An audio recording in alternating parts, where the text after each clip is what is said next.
Gülçin Həzizadə. Bu adı mədəniyyət sevərlər artıq tanıyır. O, Ağdamın Quzanlı qəsəbəsinin 31 yaşlı sakinidir. Rəssamlıq Akademiyasının məzunu olan Gülçin, Ağdam Dövlət Dram Teatrının baş rəssamı olmaqla yanaşı, həm də pedaqoji fəaliyyətlə məşğuldur. Hazırda evindəki emalatxanasında 20-dən artıq istedadlı yenilitməyə rəssamlığın sirrini öyrədir. Amma onu həmkarlarından fərqləndirən cəhət var. Qeyri-adi üslubda yaratdığı rəsm əsərləri. Sosial şəbəkələrdə əl işlərimi paylaşdım. Yəni portret işləyirəm. Ondan sonra valideynlər yazmağa başladı. Sosial şəbəkələrdə aktiv olduqca uşaqlar gördü. Kursa gəlməyə planlaşdırdılar. Kurs açmamı tələb elədilər. Mən də bir ildən artıqdır ki, artıq il yarımdır fəaliyyət göstəririk. Ağdam rayon Quzanlı qəsəbəsində. Yarpaqlarla, kibrit çöpləri ilə, hətta təbaşir tozu ilə yaratdığı əsərlər unikallığı ilə yanaşı, həm də kreativ əl işləri hesab olunur. Deyir ki, yaradıcılıq işləri istənilən əşyanın üzərinə tətbiq oluna bilər. Yetər ki, istək və qabiliyyət olsun. Çətin rəsm əslində mən deyərdim ki, yoxdur.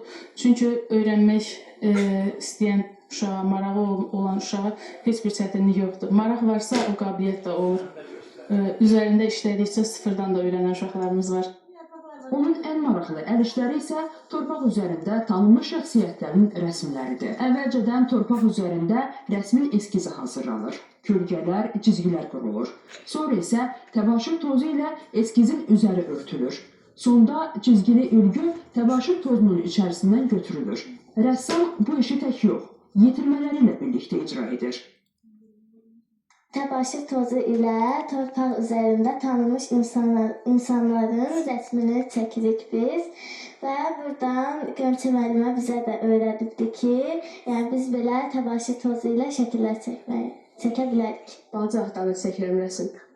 Genəldə qara qələm rəsmləri sevirəm, insan portretləri, meyvə rəsmləri.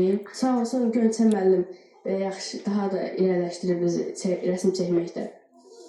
Rəssamın bu ideyaya əl atması əlbəttə səbəbsiz deyil. O, bu cür rəsm əsərləri ilə istedadın sərhədsiz olduğunu sübut edir. Elnur Tofiq, Elmin İsfəndiyarov, Şahin Qasımova, ATV Xəbər. Buraxılışımızın sonuncu süjetini izlədiniz. Bugünə bu qədər. Sağ olun, salamat qalın.